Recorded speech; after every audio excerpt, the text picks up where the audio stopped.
Aujourd'hui, je te fais gagner de 400 à 800 € avec ces 10 objets bébés à éviter. Bonjour à tous et bienvenue sur Papa Moderne, chers parents fatigués. J'ai acheté des trucs complètement inutiles quand ma fille est née, mais vraiment, ça ne servait à rien. Et je vous jure, mais j'ai perdu des centaines d'euros. Alors déjà, on se met à l'aise, pas de jugement, on est tous passés par là. Hein. Le marketing du bébé, ils sont très forts. Ils sont tellement forts que tu te mets à dire des phrases du genre « Oui, mais c'est un investissement sur sa motricité ». Je vous jure, même un simple doudou devient un objet sensoriel premium. Bref, avant de commencer, la chaîne est toute neuve, alors abonne-toi, like la vidéo, ça m'aiderait beaucoup. Et c'est parti, on y va pour les 10 pièges à éviter. En 1, le chauffe-lingette. Alors j'ai une info pour vous, les bébés n'ont pas un radar thermique dans les fesses, non. Non mais sérieux, on est où là? Et le jour où il faudra préchauffer les couches, moi j'arrête tout. Hein. Non mais sérieusement les amis, une lingette chaude pour nettoyer le caca. On est clairement dans du luxe que même les adultes n'ont pas. Et je vais vous dire pourquoi il faut éviter. 1, c'est cher. 2, ça assèche les lingettes, donc c'est mauvais pour la peau de ton bébé. Et je vais vous donner une alternative magique, ça s'appelle vos mains.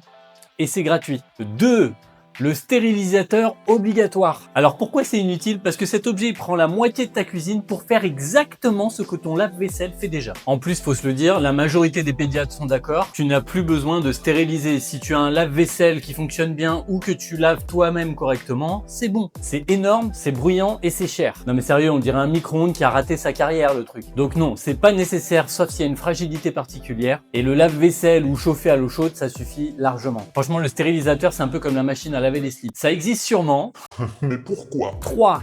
Les mini chaussures pour faire stylé. Alors on est d'accord, une paire c'est trop mignon pour les photos etc. Mais d'acheter plusieurs paires de chaussures pour bébé, ton bébé ne marche pas et les chaussures elles vont tomber à peu près toutes les 1 minute 30. Donc achète des paires de chaussettes antidérapantes, ça ira très bien. En 4. Le trotteur. Alors le trotteur c'est quoi? Vous savez, c'est ce truc sur lequel le bébé peut s'appuyer quand il arrive pas très bien à rester debout et il peut avancer avec. Mais il faut savoir que ça finalement c'est assez peu recommandé. Déjà parce qu'il y a pas mal de risques de blessures et surtout parce que dans pas mal de cas, ça retarde la motricité. Alors l'alternative c'est quoi? C'est un tapis de sol, des jeux et ça va le faire, il se mettra debout à son rythme. 5. Un lit parapluie un peu trop haut de gamme. Alors attention, le lit parapluie en lui-même, hyper pratique. Rien à dire là-dessus. Le lit parapluie c'est un peu comme un escape game. Le truc il s'ouvre en 3 secondes mais il se referme en 30 minutes plus une crise existentielle. Non, pour les lits parapluies, les modèles simples, ça suffit largement. En vrai, ce qui est important dans le lit parapluie, c'est pas le lit en lui-même, c'est le matelas que tu vas mettre dessus. Notamment, éviter de mettre un matelas qui soit trop mou. Parce qu'en vrai, les 200 € de différence entre le lit parapluie haut de gamme et le lit parapluie standard, c'est juste que tu as un tissu un peu plus joli. 6.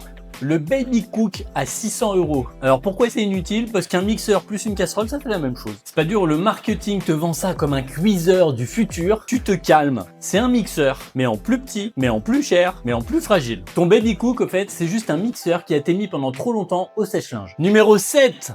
Le stérilisateur de tétine portable. Alors pourquoi c'est inutile? Parce que t'es là à stériliser une tétine alors que ton bébé, il mange le tapis de jeu, il lèche la télécommande. Sérieusement? Non, il y a zéro jugement, mais c'est vrai que des fois, il y a des parents, je les comprends pas. Je veux dire, si ton bébé, il lèche un pied de table, ça va, mais la tétine, elle doit être stérilisée niveau salle blanche de la NASA. Il y a un souci, non? Non, moi, je pense que c'est un gadget pour que toi, tu te sentes propre, pas pour que ton bébé le soit. 8.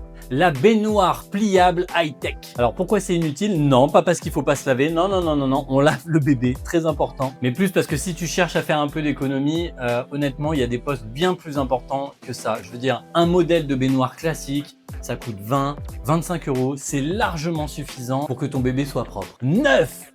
Le transat vibrant électrique. Mais non!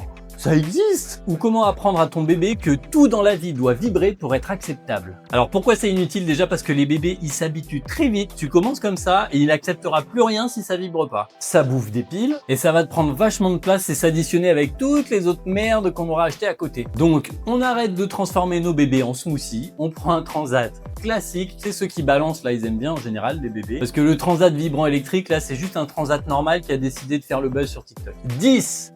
La machine à bruit blanc de luxe. Alors pourquoi c'est inutile? Parce qu'on dirait juste une enceinte cassée qui fait...